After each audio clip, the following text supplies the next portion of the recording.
संस्कृति के उन्नायक प्रातः स्मरणीय आचार्य भगवंत विद्यासागर जी महामुनिराज की जय जय जय जय। बोलिए गुणायतन प्रणेता, शंका समाधान करता, भावना योग प्रवर्तक, तरुणाई के प्रखर वक्ता पूज्य मुनिवर श्री प्रमाण सागर जी महाराज की जय जय जय। मुनि संघ की जय जय जय।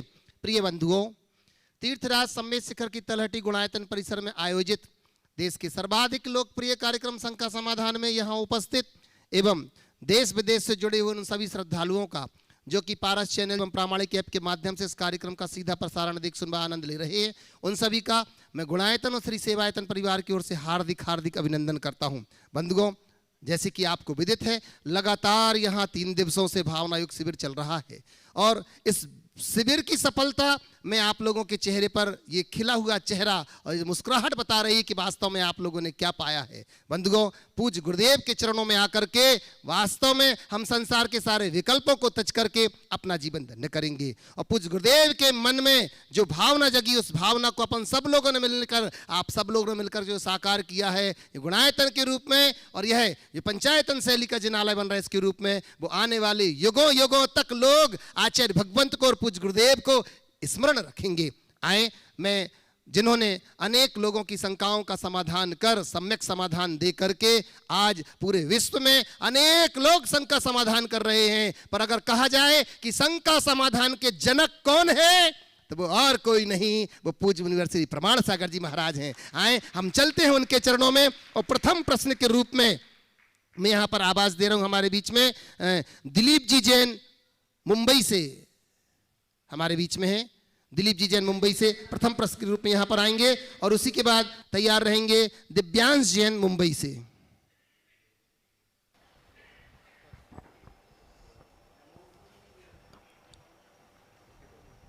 बंधुओं, प्रश्न अपना ये निवेदित करें। चलते हैं प्रतिदिन की भांति आज फिर अपन पूज्य गुरुदेव के चरणों में मैं अपनी ओर से और आप सब की ओर से त्रिवार नमोस्तु करके एक बार आशीष ले ले अपन। भो स्वामी नमोस्तु नमोस्तु नमोस्तु, इक्षामी इक्षामी इक्षामी। बंधुओं, ये वो गुरुवर हैं जो, लीजिए हम प्रथम प्रश्न रख रहे हैं दिलीप जी मुंबई से। दिव्यांश जैन तैयार रहेंगे। नमोस्तु गुरुदेव, नमोस्तु। मानाश्री, मेरी धर्म गति कितनी है कि आप बहुत जितना है उतने में ही संतोष कीजिए, तो ज़्यादा हाय हाय मत कीजिए। तो महाराज जी, मैं सोचता हूँ जितना ज़्यादा अगर संतोष उसी में कर लेंगे तो महाराज जी हम जैसे धर्म प्रभावना दान बोलियाँ कैसे लेंगे महाराज जी। तो हम इस पैसे कमाने की इस आवश्यकता को हम इसे लालच का नाम दे सकते हैं या फिर मैं खुद लालची हूँ। देखो, आपकी पत्नी जो कहती है बिल्कुल सही कहती है और आपका जो भाव है वो भी ठीक है, लेकिन दृष्टि को बदलने की ज़रूरत है। आपका भाव है कि मैं दान पुण्य करूं, इसके लिए पैसे कमाऊं, पर एक बात ध्यान रखना, शांति और धैर्यपूर्वक काम करोगे तो सही पैसे कमा पाओगे। ज़्यादा हाय हाय करोगे तो जो गांठ का वो भी गंवा दोगे। समझ गए? प्रयास करो, व्यापार कारोबार सब करो, पर उसे अपने ऊपर हावी मत होने दो। समझ गए? व्यापार यदि हम पर हावी हो गया तो हमारे काम का नहीं। हमको हमेशा व्यापार पर हावी होने का प्रयास करना चाहिए। अपनी आवश्यकताओं को सीमित करो, इच्छाओं को सीमित करो, और जो कमा रहे हो उसमें से बचा के त्याग करो, लगाओ। समझ गए? केवल इसलिए कि हमको खूब दान करना है और अंधी दौड़ में दौड़ जाओ तो शायद पैसा कमाने में भले सफल हो जाओ, पर अपने जीवन को आगे बढ़ाने में विफल हो जाओगे। तो पैसा भी कमाओ, जीवन को भी आगे बढ़ाओ। नमोस्तु गुरुदेव, नमोस्तु। दिव्यांश जी मुंबई से और इसी के बाद तैयार रहेंगे कविराज सजल जी जैन घोची झलोन से, मुनि श्री तरुण सागर जी महाराज के गांव से। नमोस्तु महाराज, नमोस्तु महाराज। महाराज, ब्रह्मांड में 6 द्रव्य, सारे द्रव्य यदि स्वतंत्र है तो पुद्गल में होने वाली हमारे आजू बाजू की घटनाएं, हमारे सांसारिक व्यवहार ये हमारे जीव द्रव्य में, हमारी आत्मा में इतने विकार, इतनी भावनाएं कैसे उत्पन्न कर रहे हैं? पुद्गल द्रव्य, जीव द्रव्य में इतने भावनाएं और विकार क्यों उत्पन्न कर रहे हैं, ये ना। हम लोक में देखते हैं शराब कोई पीता है तो उसका आदमी का दिमाग खराब होता है कि नहीं? तो शराब पीने के बाद जो मदमाती दशा है वो विकार है कि नहीं? वो विकार किसका है? शराब। हमारे चेतना का है। निमित्त क्या बना? शराब। तो जब शराब हमारा दिमाग खराब कर सकती है तो मोह की मदिरा हमारा दिमाग केवल खराब नहीं कर सकती। समझ गए? जी महाराज। लीजिएगा सजल जी जैन घोंची से, और नहीं। जतिन जैन, जतिन जी ओम जल्दी जल्दी लीजिएगा, कर, हो गया। अति शीघ्र पहुंचे। जतिन जी, अच्छा हाँ आप आ जाएं। नमोस्तु महाराज जी। निखिल जैन बंडा से तैयार रहेंगे। महाराज श्री जी, हमारे जिनालयों को देखकर बहुत गौरवान्वित हम होते हैं, और मेरा थोड़ा सा विचार ऐसा होता है इतिहास परक कि अपन लोग इतनी प्रतिमाएं ऊपर नक्काशी में बनाते हैं, यदि जैन प्रतीक शिखर आदि में बनाए जाएं तो अलग से प्रकट होगा कि ये जैनालय है, तो उसके लिए मार्गदर्शन प्रदान करने की कृपा करें। नमस्ते। देखिए, सभी का अपना एक स्थापत्य और शिल्प होता है। शिल्प और स्थापत्य के अनुरूप ही चीज़ों का अंकन होता है, और सब मंदिरों में बनाए जाते, एक एक प्रतीक बना देंगे तो अच्छे नहीं लगेंगे। आपने इस मंदिर को ध्यान से देखा? आपको कुछ दिखा? अद्वितीय है महाराज। आपने प्रतीक देखे, दिगंबर मुद्राएं देखी, जी जैन प्रतीक देखे, तो वो सब इतिहास को लिखेगा, लेकिन उसको उसी हिसाब से देना चाहिए। केवल वो भर देंगे तो उसका सौंदर्य खत्म हो जाएगा। सीमा में जो शिल्प शास्त्र के अनुकूल है वही देना चाहिए। लीजिएगा निखिल जैन बंडा से, और इसी के बाद तैयार रहेंगे जीत जैन भोपाल से। नमोस्तु महाराज जी। महाराज जी, मेरा ये प्रश्न है, जिन दर्शन की विधि तो हम सभी जानते हैं, परंतु जो सुप्रसिद्ध साधु हैं उनके पास बहुत भीड़ होती है, और उस समय अनेक लोगों के मन में तरह तरह की भावनाएं भी होती हैं यदि दर्शन नहीं मिल पाते हैं कई बार। तो ऐसी क्या दर्शन की विधि है जिसके कारण हम सभी को गुरुओं के दर्शन भी हो जाएं और नई पीढ़ी को गुरु दर्शन की महात्मा भी पता चले? अभी दर्शन हो रहे कि नहीं? दर्शन का मतलब क्या है? कमरे में आओगे तभी दर्शन होगा। जितने प्रसिद्ध साधु जन हैं वो सबसे ज़्यादा दर्शन देते हैं, पर तुम लोगों का जी नहीं भरता। संतोष करो, थोक में लो। अब हजारों की भीड़ है और हर कोई चाहे कि मैं बिल्कुल निकट जाकर आशीर्वाद लूं, तो ये बताओ, हम दर्शन देने के लिए पैदा हुए साधु बने हैं कि अपनी साधना करने के लिए? साधना के लिए। साधु का दर्शन केवल उनके निकट जाने का मतलब नहीं है। साधु की मुद्रा से प्रेरणा पाना ही सच्चा दर्शन है। दर्शन का मतलब क्या है? जो मोक्ष मार्ग को दिखाए वो दर्शन है। साधु की इस मुद्रा को ही दर्शन कहा है शास्त्र में। दंसे मोक्षमग्गम सम्मतम संजमम सुधम्मम च नानम करण सद्धे चिम्मग्गे दंसनम होई। जो ज्ञान और क्रिया में शुद्ध हो और जो मोक्ष मार्ग को, सम्यक को, सुधर्म को दिखाए वो दर्शन है। तब कोई साधु अगर प्रसिद्ध है तो हमें ये सोचना चाहिए कि उनके चरणों में दूर से भी चले गए, उनका आभा मंडल इतना है कि हम निहाल हो जाएंगे।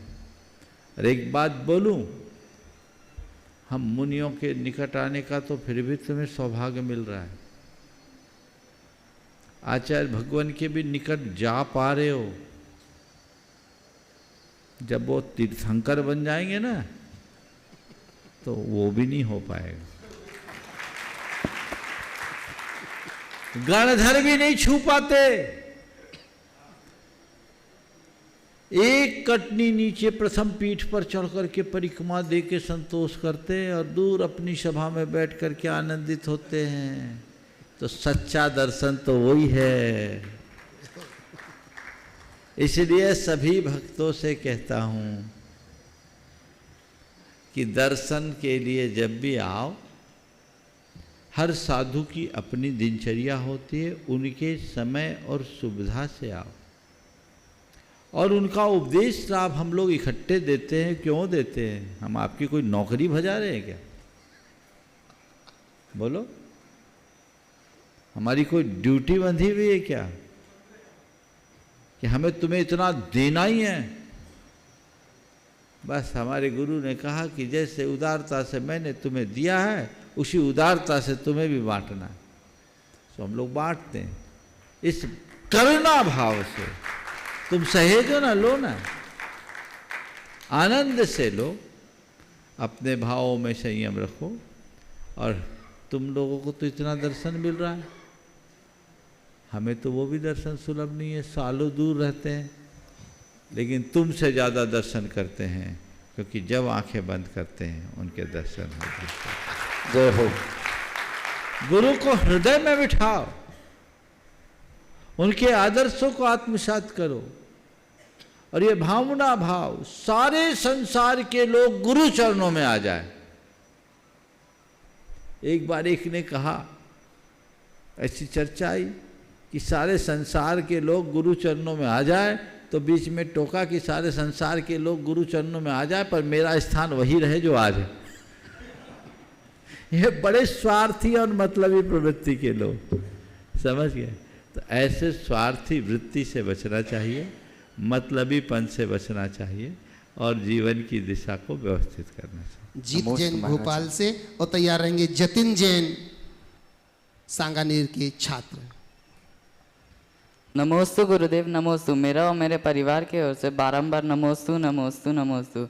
सभी छुल्लक जी महाराज जी को इच्छामी इच्छामी इच्छामी। महाराज जी, मेरा प्रश्न यह है कि हम अपनी स्पीकिंग स्किल्स को कैसे बढ़ाएं, जैसे कि स्पीकिंग स्किल्स को कैसे बढ़ाएं। जैसे हमारे मन में कई सारी चीज़ें आती है जो लोगों के लिए प्रॉफिटेबल रहेंगी, लेकिन हम नहीं बता पाते कि थोड़ी बहुत शर्म आ जाती है और लोग क्या सोचेंगे, इस कारण से हम लोग रह जाते हैं। तो महाराज जी, हम अपनी स्पीकिंग स्किल्स को कैसे बढ़ाएं? देखो, स्पीकिंग स्किल्स को बढ़ाने के लिए पहले तो एक बात सही है कि हर जगह तुम बताओगे तो लोग कहेंगे तुम बच्चे हो, अभी तुम क्या बता रहे हो। दूसरी बात, किसी के पास कितना भी स्किल हो, बिना पूछे बताने पर उसका महत्व ख़त्म हो जाता है, समझिए? तो हमारा महत्व बरकरार रहे तो कोई पूछे तो बताए पहला, लेकिन हम अपना स्किल डेवलप कैसे करें, एक बड़ा सरल तरीका बताएं। आईना के पास बैठो और अपनी बात कहना शुरू करो और खुद को खुद बात करते हुए दिखाओ, अपनी बात प्रस्तुत करते हुए दिखाओ। गांधी जी ऐसा प्रयोग करते थे, उससे स्पीकिंग स्किल बहुत स्ट्रांग होती है। उसमें हमें समझ में आता है हमें कहाँ कब क्या बोलना है, कैसा उतार चढ़ाव रखना है, समझ गए? तो ये स्किल को डेवलप करना चाहिए।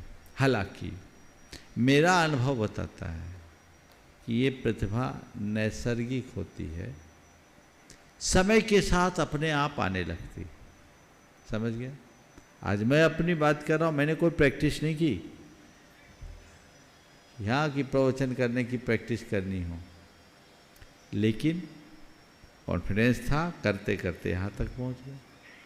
तो समय अपने आप चीज़ों को देता है। बस अगर व्यक्ति जीवन के प्रारंभिक दौर में ठोस अध्ययन कर लेता है तो उसके लिए वो सारी चीज़ें बहुत सहज हो जाती। जतिन जी जैन सांगानेर से, और इसी के बाद मैं निवेदन करूंगा हमारे बीच में विनोद जी छावड़ा गुवाहाटी से, हमारे पूज्य आदर सागर जी महाराज के जो भाई हैं। मुनिषी प्रणम सागर जी महाराज के चरणों में हम सभी का कोटि कोटि नमोस्तु नमोस्तु नमोस्तु।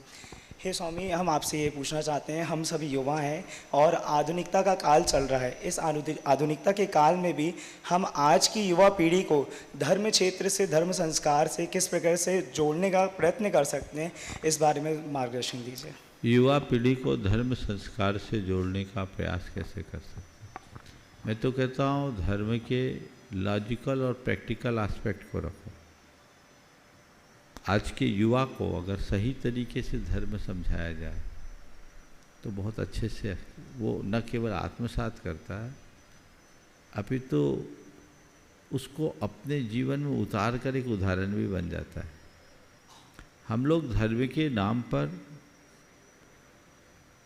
कुछ क्रियाओं तक अपने आप को सीमित रखते हैं, केवल रिचुअल की बात करते हैं।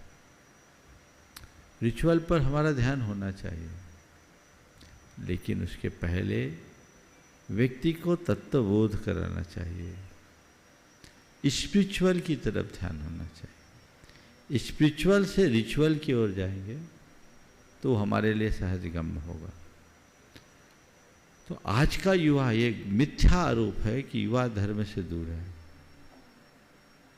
युवा को धर्म एक आदर्श के रूप में प्रस्तुत करके बताओ, वो जितने अच्छे से फॉलो करेगा, बड़े बड़े भी नहीं कर पाएगा। धन्यवाद महाराज जी। नमोस्तु महाराज जी, नमोस्तु। निवेदन कर रहा हूँ विनोद जी छावड़ा, सुनील जी छावड़ा और साथ ही टुक टुक के पापा सभी लोग एक साथ आ जाए और तैयार रहेंगे संदीप जैन मडावरा से। पूज्य गुरुवर को त्रैबार नमोस्तु नमोस्तु नमोस्तु नमोस्तु। छुल्लक जी को मेरे और मेरे पूरे परिवार की तरफ से इच्छामी इच्छामी इच्छामी। गुरुवर, माफ़ी मांगना तो आसान हो जाता है, आसानी से हो जाता है, परंतु किसी को माफ़ करना हो तो सरलता नहीं रहती। तो गुरुवर, माफ़ी हृदय से, आंतरिक भावों से दे दें, इसका सरल रास्ता कैसे हो? मन में सरलता आ जाए तो माफ़ करने में कोई कठिनाई नहीं, लेकिन आपने पूछा माफ़ी हृदय से दे सके, इसका सरल रास्ता क्या है? मन को सरल बनाना, अपने ईगो को छोड़ना, चीज़ों को भूलना। हम लोग कोई भी चीज़ होती बात को पकड़ लेते हैं, उसे प्रेस्टिजियस इशू बना लेते हैं, इसलिए माफ़ी देने के भाव हमारे हृदय में नहीं आते। अगर हम अपने मन को सरल कर ले और बाकी चीज़ों को नज़रअंदाज कर दें तो हमारे लिए माफ़ी में कोई कठिनाई नहीं। संदीप जी जैन मडावरा और तैयार रहेंगे श्रीमती पीयूष जैन नेहानगर मकरोनिया सागर से। नमोस्तु महाराज जी। छुल्लक जी महाराज जी के चरणों में क्षमी महाराज जी। महाराज जी, हम सामायिक करते हैं, अभिषेक करते हैं और पूजा करते हैं, तो महाराज जी मन में क्या विचार करके करें, क्या सोचें? सामायिक अभिषेक पूजा करते समय क्या विचार करें? अपने मन को शुभ में रमाए रखो, अशुभ विचारों से बचो। नमस्ते। लीजिएगा श्रीमती पीयूष जैन नेहानगर मकरोनिया सागर से, और इसी के बाद मैं निवेदन करूंगा व्रती श्रावक हमारे बीच में विवेक जी जैन सिंगापुर से। महाराज श्री के चरणों में त्रिबार नमोस्तु नमोस्तु नमोस्तु। छुल्लक जी के चरणों में इच्छामी इच्छामी इच्छामी। गुरुदेव, मेरी यह जिज्ञासा है कि कोई जीव यदि जीवन पर्यंत धर्म ध्यान करता है और अंत में उसकी अकाल मृत्यु हो जाती है या वो सुसाइड कर लेता है, तो उसे किस गति का बंध होता है? देखिए, अकाल मृत्यु होना बुरा नहीं, ऐसा मत सोचना कि किसी की अकाल मृत्यु हो गई तो उसकी दुर्गति हो गई, ऐसा नहीं। हमारे शास्त्रों में ऐसा वर्णन आता है कि प्रत्येक तीर्थंकरों के तीर्थ काल में 10 मुनिराज ऐसे होते हैं जिन पर बड़ा भयानक उपसर्ग होता है, और वो उपसर्ग में ध्यान मग्न होकर अनुत्तर विमानों में उत्पन्न होते हैं। द्वादशांग का एक अंग है अनुत्तरोपादिक दशांग। भयानक भयानक उपसर्ग, वो अकाल में ही दुनिया से गए। और इससे आगे 10 ऐसे मुनिराज होते हैं जो भयानक उपसर्ग को सहते हैं और उस घड़ी में भी ध्यान लगाकर केवल ज्ञान प्राप्त कर लेते हैं और निर्वाण को प्राप्त कर लेते हैं। उनको बोलते हैं अंतकृत केवली। उस अंग का नाम है अंतकृत दशांग। तो इसका तात्पर्य ये है, हम किस परिस्थिति में मरे ये महत्वपूर्ण नहीं है, मरते समय हमारी परिणति कैसी थी ये महत्वपूर्ण है। अकाल में भी मर रहे हैं दुर्घटनाग्रस्त भी होकर मर रहे हैं, और यदि मेरे भाव अच्छे हैं तो मेरा उत्कर्ष पक्के तौर पर होगा। इसलिए यदि किसी की अकाल मृत्यु होती है तो उसको देखकर बिल्कुल भी घबराने की आवश्यकता नहीं है। लेकिन सुसाइड अपघात है, जो भी सुसाइड करता है वो महापाप करता है, क्योंकि हत्या हत्या है, चाहे पर की हो या स्व की। कोई व्यक्ति यदि आत्महत्या करता है तो उसे आत्महत्या में वही पाप लगता है जैसा कि किसी मनुष्य के द्वारा किसी जीते जागते दूसरे मनुष्य की हत्या में हो। समझ गए? तो हत्या को हत्या मानो, और कभी भी आत्महत्या करने की बात तो बहुत दूर की, भाव भी मन में नहीं आना चाहिए। जीवन को संभालो। नमोस्तु महाराज जी, नमोस्तु। लीजिएगा विजय जी, वृत्ति श्रावक सिंगापुर से। विवेक जी। विवेक जी। विजय ज्यादा याद है ना। नमोस्तु महाराज श्री, नमोस्तु इच्छामी महाराज श्री। महाराज श्री, आज एक बहन आई थी और खबर भी आ रही है कि वेस्ट बंगाल में, महाराज जी पश्चिम बंगाल में एक जगह है निज़ामाबाद, पुलरिया, तो उधर जैन मूर्ति को खंडित कर दिया गया, 2 भागों में उसको तोड़ दिया गया, और एक जैन मूर्ति को चोरी चली गई है, और साथ में जो दान पेटी थी महाराज श्री उस मंदिर में वो भी लेके चले गए हैं। तो महाराज श्री, इस काफ़ी गंभीर विषय है और इसमें आपका महाराज जी मार्गदर्शन चाहेंगे। देखिए, ये बहुत ही दुर्भाग्यपूर्ण बात है। अनाईजाम बाग पुरुलिया से 5-7 किलोमीटर दूर है। मैंने उस मंदिर के दर्शन किए। 2008 में मैं वहाँ गया था, 2009-8 में। अद्भुत मंदिर है, 2009 की बात है, और बहुत भव्य और मनोज्ञ प्रतिमाएं, लगभग 10वीं शताब्दी 11वीं शताब्दी की प्रतिमा, अद्भुत प्रतिमाएं थी। लेकिन जो सुना वो समाचार बहुत दुखद है और निंदनीय भी है। इसकी घोर भर्त्सना करनी चाहिए, और पूरे देश भर की जैन समाज को इस विषय में जागरूकता का संदेश देना चाहिए। शासन प्रशासन को के ऊपर दबाव डालकर जो भी दोषी है उनके ऊपर कानूनी कार्यवाही करनी चाहिए, उन्हें पकड़वाना चाहिए, ताकि ऐसे किसी दूसरे जिन प्रतिमा के साथ ना हो। बड़ी निर्ममता पूर्वक भगवान को 2 भागों में ऊपर से नीचे विभक्त कर दिया। ये तो बहुत बड़ी क्रूरता है, ये हत्या है हमारी श्रद्धा की। इसका प्रतिवाद होना चाहिए। पुरुलिया में जैन समाज छोटी है, पर पूरे देश भर के लोगों को कहना चाहिए कि हम आपके साथ हैं, आपको चिंता करने की ज़रूरत नहीं। चूँकि पश्चिम बंगाल से संबद्ध मामला है, तो पश्चिम बंगाल की सारी समाज को इसमें आगे आना चाहिए। कोलकाता पश्चिम बंगाल की राजधानी है और कोलकाता में जैन समाज का बाहुल्य है। कोलकाता की समाज को भी इसमें अपनी तत्परता दिखानी चाहिए, और ये सुनिश्चित करना चाहिए कि आगे इस तरह के धरोहरों के साथ किसी भी प्रकार की पुनरावृत्ति न हो। हम ऐसे चुप रहेंगे तो आज एक हुआ, कल दूसरे, परसों तीसरे मंदिर में भी हो सकता है। पुरुलिया जिले में, बांकुड़ा जिले में भरमार है हमारे जैन पुरातत्व का, क्योंकि कभी ये जैनों का बहुत बड़ा केंद्र हुआ करता था। आज वहाँ विध्वंस हो गया, लेकिन आज भी अनेक जैन प्रतिमाएँ हैं। हमें उन्हें सुरक्षित करने के लिए तत्परता दिखानी चाहिए, और हमें पूरे देश के मंदिरों की सुरक्षा के लिए खुद जागरूक होना चाहिए। कैमरे लगाना चाहिए, और कैमरे की हमेशा मॉनिटरिंग होनी चाहिए। आज भी देश के इतनी टेक्नोलॉजी के आगे बढ़ जाने के बाद और समाज के इतने सक्षम होने के बाद भी बहुत सारे मंदिरों में कैमरे उपलब्ध नहीं होंगे, और कैमरे है भी तो उसकी मॉनिटरिंग नहीं है। जब घटनाएं घटती है तो लोग हो हल्ला मचाते हैं। हमारी व्यवस्था ऐसी होनी चाहिए, हमें तत्परता से काम करना चाहिए, ताकि इस तरह की घटनाएं हो ही नहीं, क्योंकि ये हमारे लिए बहुत दुखदाई है।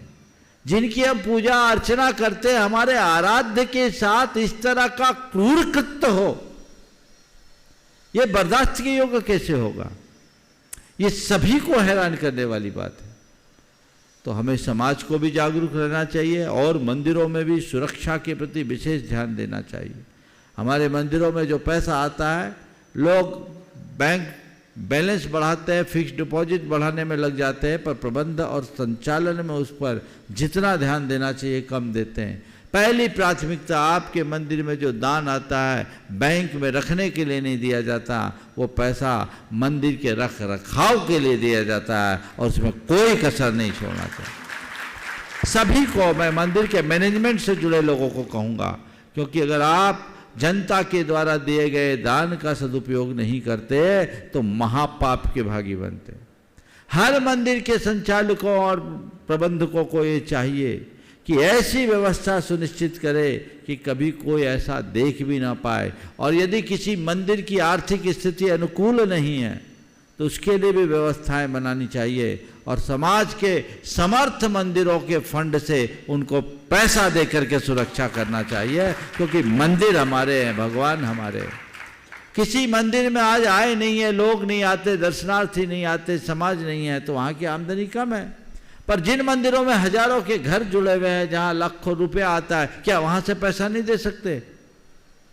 तुम्हारे पास सरप्लस है तो आसपास के लोगों को करो। और मैं तो सुझाव देना चाहूँगा इस घटनाक्रम से सीख लेते हुए कि हर जिले में जहाँ भी ऐसे मंदिर है जहाँ रख रखाव की व्यवस्था की कमी है, वो अपने जिलों के जो भी समृद्ध समाज है और वहाँ के मंदिरों से संपर्क करे, उन तक ये व्यवस्था करे।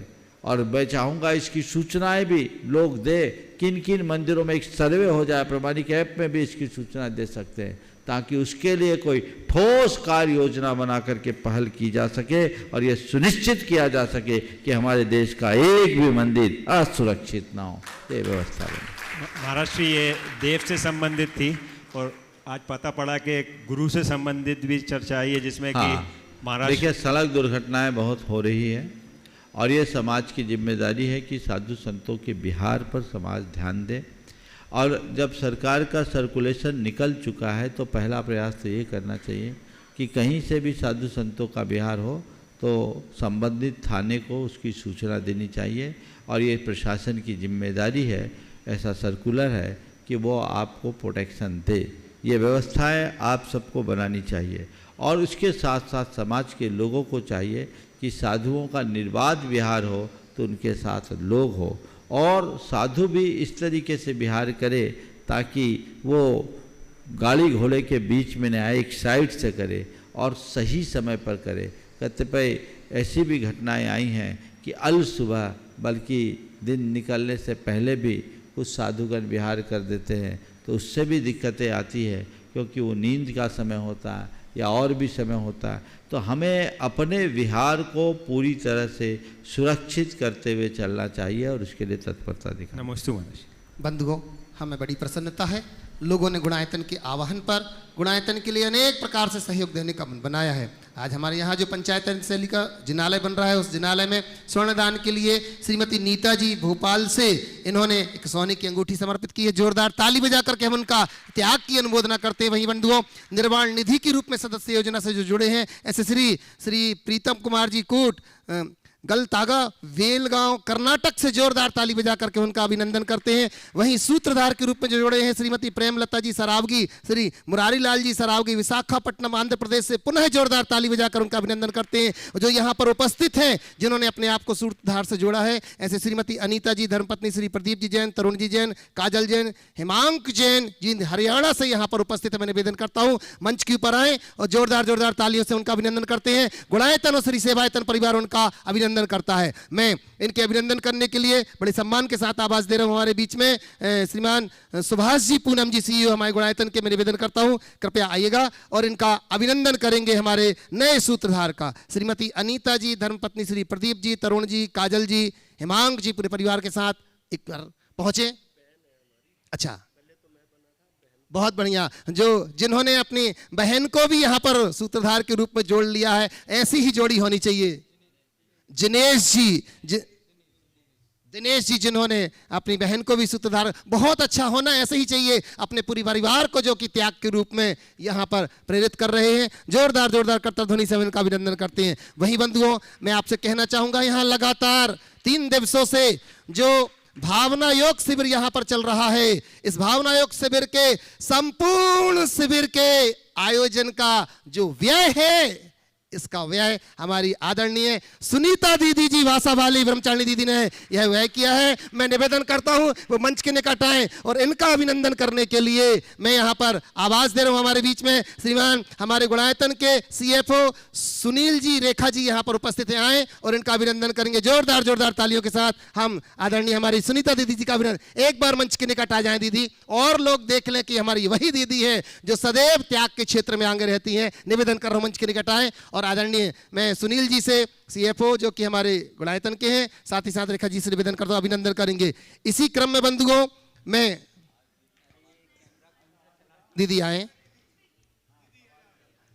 और सवाल तो पूछेंगे, मैं निवेदन करता हूं। इसी के साथ साथ हमारे बीच में बंधुओं जो कि इस भावना योग शिविर में योग के माध्यम से आपको हंसा करके और अंत में जाकर के योग निद्रा में सुलाते थे, ऐसे डॉक्टर नवीन जी योगाचार्य यहाँ पर उपस्थित हैं। बड़े सम्मान के साथ मैं उनको यहाँ पर बुला रहा हूँ, पूरे परिवार के साथ यहाँ पर पहुंचे और पूज्य श्री के चरणों में वंदन कर आशीष पाएंगे। और इनका अभिनंदन करने के लिए मैं आवाज दे रहा हूँ, हमारे बीच में हमारे प्रशासक सिद्धार्थ जी यहाँ पर उपस्थित हैं। मैं निवेदन करता हूँ आए और इनका अभिनंदन करेंगे। पूरे परिवार के साथ यहाँ पर पहुंचे मैं आदरणीय प्रशासक सिद्धार्थ जी से निवेदन करता हूँ, कृपया आए। हमारी दीदी जी का अभिनंदन हो रहा है, जोरदार जोरदार करताल ध्वनि से आदरणीय सुनीता दीदी जी का अभिनंदन। अभी प्रश्न पूछेंगे दीदी, पर उसके पूर्व मैं चाहता हूं कि एक बार ये सम्मान की श्रृंखला पूरी हो। आइए, डॉक्टर नवीन जी जो कि सदैव हंसमुख रहते हैं और सबको हंसाते रहते हैं, खिलखिलाते रहते हैं। जो खिलखिलाता है वो हमेशा खाता है। लीजिए, पूज्य श्री से आशीर्वाद पाकर के इनका अभिनंदन करने के लिए मैं सिद्धार्थ जी से निवेदन करता हूं। और इसी क्रम में बंधुओं, हमारे बीच में जिन्होंने भावना योग को अपने जीवन में धारण किया है और न जाने कितने समय से, मैं तो कहता हूं जब से भावना योग महाराज श्री ने प्रारंभ किया तब से जुड़े हुए हमारे बीच में राजेश जी यहां पर उपस्थित, पुणे से मैं निवेदन करता हूं बड़े सम्मान के साथ, जिन्होंने अपना तन मन धन समर्पित किया है इस कार्य के लिए, मैं निवेदन कर रहा हूं। और इनका अभिनंदन करने के लिए हमारे बीच में मैं निवेदन करता हूं प्रमोद जी जो कि महावीर मेडिकल सागर से हमारे बीच में हैं, गुणायतन ट्रस्टी आए, हमारे राजेश जी का अभिनंदन कर रहे हैं। जोरदार जोरदार करताल ध्वनि से हम उनका अभिनंदन करते हैं। इसी क्रम में बंधुओं, मैं बड़े सम्मान के साथ आवाज दे रहा हूं, हमारे बीच में सिंगापुर से वृत्ति श्रावक विवेक जी यहां पर उपस्थित हैं। मैं विवेक जी और अचिंत जी से भी निवेदन करता हूं, एक साथ दोनों यहां पर आ रहे हैं। जोरदार जोरदार तालियों से उनका अभिनंदन करते हैं। और इनका अभिनंदन करने के लिए मैं आवाज दे रहा हूं अनिल जी त्रसला जी बरेली से, जो कि हमारे गुणायतन के ट्रस्टी हैं, आए का अभिनंदन करेंगे। साथ ही साथ बुला रहा हूं मैं सुमत प्रकाश जी कानपुर से, बड़े सम्मान के साथ कृपया आइएगा और हमारे सिंगापुर के इन दोनों भाइयों का अभिनंदन कर रहे हैं। आप लोग तालियों की गड़गड़ाहट कम नहीं होनी चाहिए। ये वो लोग हैं जिन्होंने अपना तन मन धन सब कुछ समर्पित किया है बंधुओं इस गुणायतन के लिए और इस भावना योग को पूर्ण करने के लिए। आइएगा, इसी क्रम में मैं आवाज दे रहा हूं बंधुओं, जो सिंगापुर में रह करके वहां के बच्चों को पढ़ाने में, प्रामाणिक पाठशाला में जिन्होंने अपनी अहम भूमिका निभाई है, मैं बहन रुचि जी को यहां पर आमंत्रित करता हूं, कृपया यहां पर आए। जोरदार जोरदार तालियों से हम उनका अभिनंदन करते हैं। और उनका अभिनंदन करने के लिए मैं निवेदन करता हूं, हमारे बीच में श्रीमती पूनम जी यहां पर उपस्थित हैं और यहां से मैं निवेदन करता हूं साधना जी से श्रीमान Vijay ji advocate supreme court Delhi से, पूनम जी से निवेदन करता हूं और निवेदन करता हूं साधना जी से कि हमारी बहन रुचि जी का अभिनंदन करेंगे। आप लोग तालियों की गड़गड़ाहट कम नहीं होने दें। देखो, सम्मान में जितनी तालियां बजाओगे उतना ज्यादा पुण्य अपने कोटे में भरते जाओगे।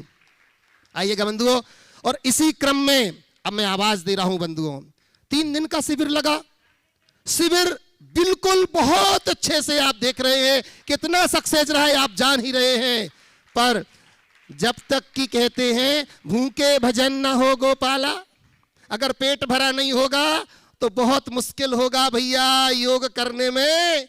तो जिन्होंने 3 दिवसों से समस्त शिवरार्थियों की भोजन व्यवस्था अपने ऊपर ले रखी और सबको समुचित भोजन पहुंचाया, उनको शुद्ध भोजन कराया, मैं निवेदन कर रहा हूं पूरी टीम को, यहां पर गोल्डी भैया जी की पूरी टीम रीवा से हमारे बीच में यहां पर है, भैया गोल्डी भैया जी है, राहुल भैया गोल्डी रीवा से, बिमल जी अमरपाटन से, चंद्रशेखर जी अमरपाटन से, अशोक जी अमरपाटन से और अरविंद जी निवाड़ी से हमारे बीच में है। मैं पूरी टीम को यहां पर आमंत्रित करता हूं, एक साथ एक बार पूरी टीम आ जाए। जो शिविर में नहीं आए, आपको ये चेहरे यहां नहीं दिखे होंगे, आप योग कर रहे थे, आप यहां पर ध्यान लगा रहे थे, पर ये लोग वहां बैठ करके आपके भोजन की व्यवस्था कर रहे थे। जोरदार। और मैं निवेदन करता हूं श्रीमती गोल्डी जी भी यहां पर आ जाएं, नहीं बाकी सबके परिवार के लोग हो तो एक साथ यहां पर आ जाएं, मैं निवेदन करता हूं पूरा परिवार आ जाए। और इनका अभिनंदन करने के लिए मैं पुनः आवाज दे रहा हूं हमारे गुणायतन के सीएफओ सुनील जी और सुभाष जी, पूनम जी सीईओ। मैं साथ ही साथ आवाज दे रहा हूं अखिलेश भैया, सत भैया हमारे टीकमगढ़ से गुणायतन ट्रस्टी, और साथ ही साथ अनूप जी जैन प्रयागराज से हैं। मैं निवेदन करता हूं कृपया आएं। विजय जी से निवेदन करता हूं क्योंकि हमारे इन सभी लोगों का एक साथ अभिनंदन हो रहे हैं, मैं विजय जी से भी निवेदन करता हूं। एडवोकेट सुप्रीम कोर्ट दिल्ली आए, निवेदन कर रहा हूं अनूप जी, हमारे सभी साथियों का एक साथ अभिनंदन कर रहे हैं। यह बड़े गौरव की बात है बंधुओं, जिन्होंने शिविर को बहुत बढ़िया और लीजिए। और इसी के बाद मैं निवेदन करूंगा अपने प्रश्न रखने के लिए आदरणीय हमारी सुनीता दीदी जी से, और उसके बाद हमारे गोल्डी भैया भी अपना प्रश्न रखेंगे। पहले सुनीता दीदी जी, फिर गोल्डी भैया अपना प्रश्न रख रहे हैं। पुनः एक बार देखो, अपन ने इनके हाथ का खाया है तो बनता है एक बार बजाना, बजा ताली जोरदार फिर से। बहुत बढ़िया, बहुत बढ़िया, चलिएगा। परम पूज्य गुरुवर के चरणों में नमोस्तु, सभी छुल्लक जी महाराजों के चरणों में इच्छामि।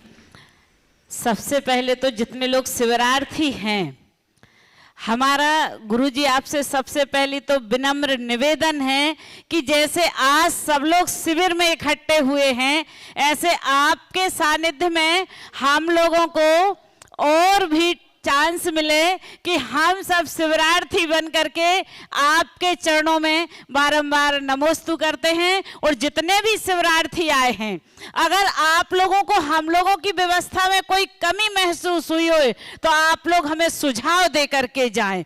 और गुरुवर, हमारा आपसे क्वेश्चन नहीं है, निवेदन है कि हम लोगों को जैसे अभी ये शिविर का आनंद मिला है, जैसे आपने उस दिन कहा था ना कि सप्लाई के पानी में और झरना के पानी में अंतर होता है, तो कम से कम हम लोगों को एक आगामी तारीख बता दो कि उसको भी शिविर को हम लोग अटेंड करें और हम अपना द्रव्य दान सही जगह लगाएं। हमारी आपसे यही निवेदन है।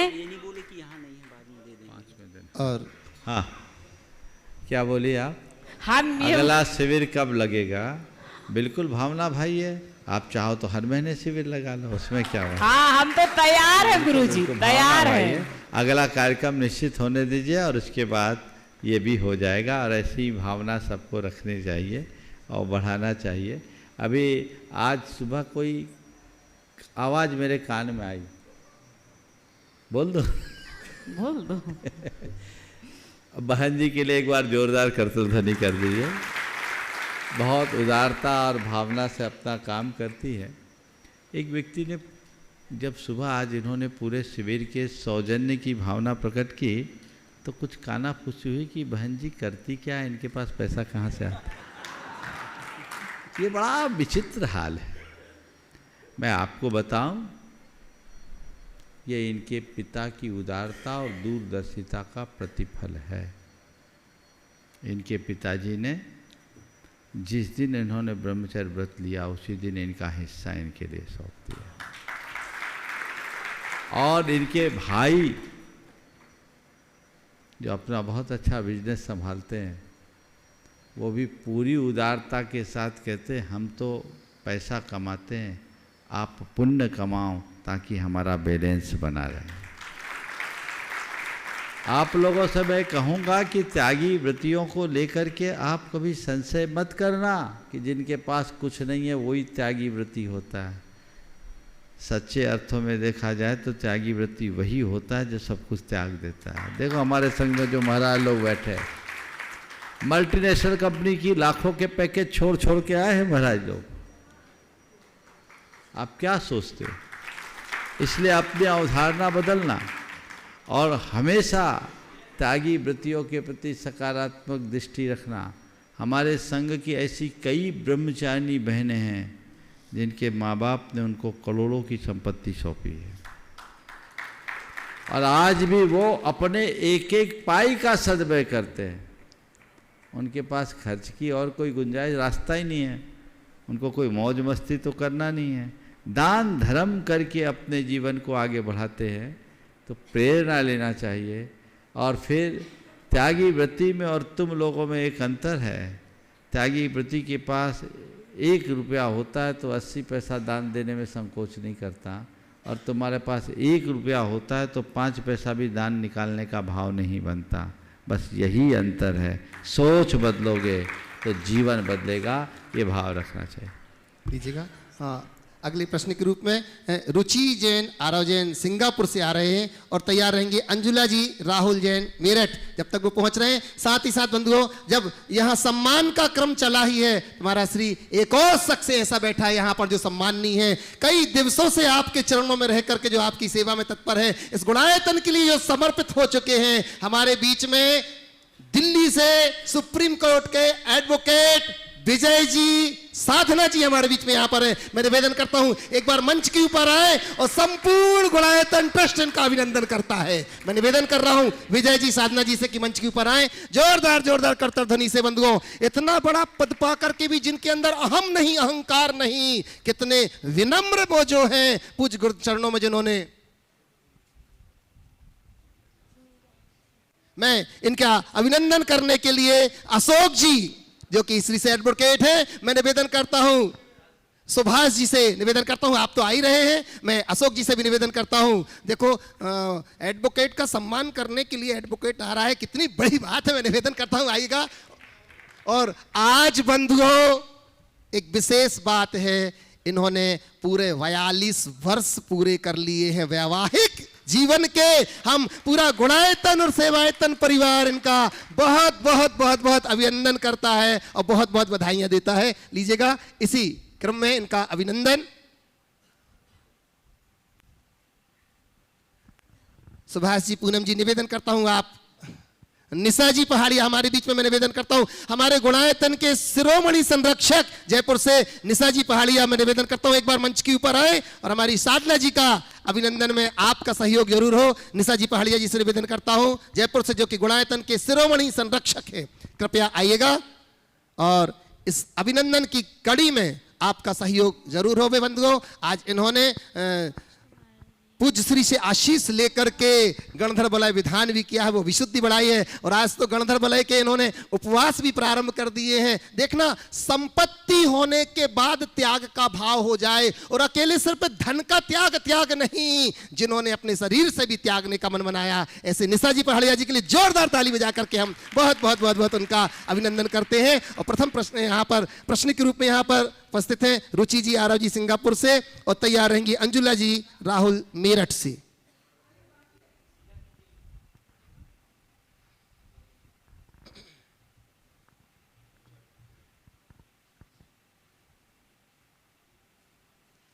आइएगा।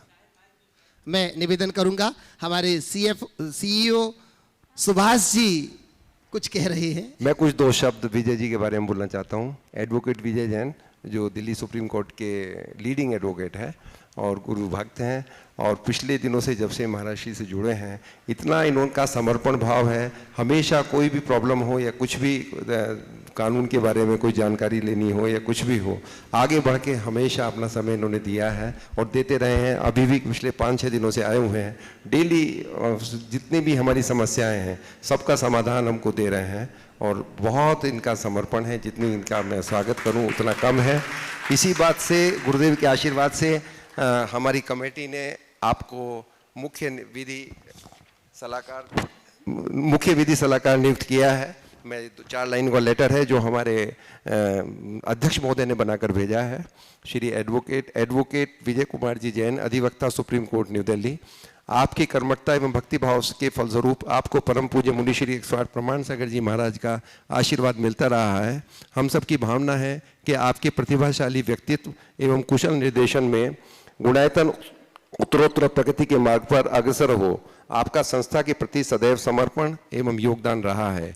संत शिरोमणि आचार्य श्री 108 विद्यासागर जी महाराज के मंगल आशीर्वाद एवं गुणायतन प्रणेता, भावना योग एवं शंका समाधान के प्रवर्तक, प्रखर वक्ता, परम पूज्य मुनि श्री 108 प्रमाण सागर जी महाराज के आशीर्वाद से गुणायतन प्रबंधकारिणी समिति द्वारा आपको गुणायतन का मुख्य विधि सलाहकार मनोनीत किया गया है। इसके लिए आप अत्यंत बधाई के पात्र हैं। आशा करते हैं कि भविष्य में भी आप इसी प्रकार संस्था की प्रगति के लिए अपना महत्वपूर्ण योगदान देते रहेंगे। गुणायतन एवं श्री सेवायतन परिवार की ओर से आपको बहुत बहुत शुभकामनाएं। इसी सद्भावना के साथ धन्यवाद सहित आपका स्नेही विनोद काला, अध्यक्ष। तो बहुत हम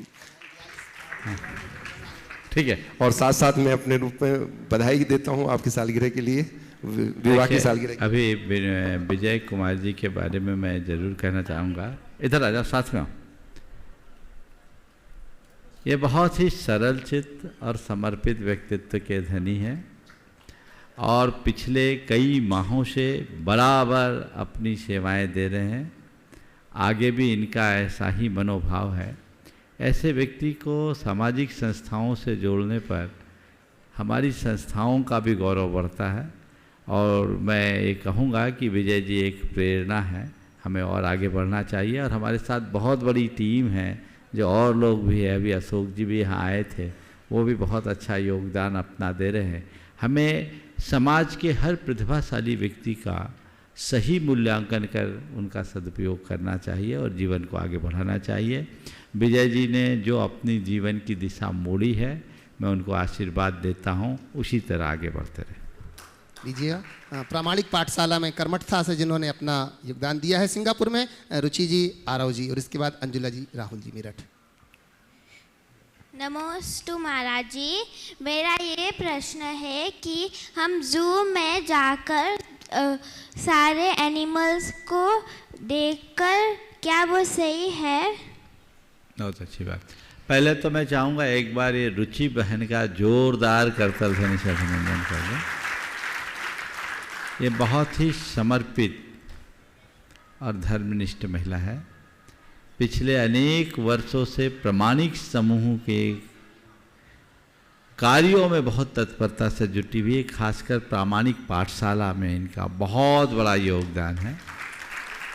और अभी मुझे मालूम पड़ा जैन संघ पूना के नेतृत्व में बहुत सारे युवा भाई आए हैं और उनके साथ ये अभी सराक क्षेत्र में 5 दिवसीय शिविर संपन्न करके आई। ये बहुत अच्छी बात है। जो जैन संघ पूना के वो भी एक बार खड़े हो जाए। एक बार सराक क्षेत्र के सारे भाई जो लोग वहाँ सराक क्षेत्र में काम करने वाले देश के विभिन्न भागों से ये युवा भाई आए हैं, बहुत अच्छी बात है। पिछली वर्ष भी इन लोगों ने किया था और ये बहुत अच्छे कार्य, लोगों को प्रेरणा लेनी चाहिए और ऐसे लोगों का हमें तहे दिल से स्वागत करना चाहिए।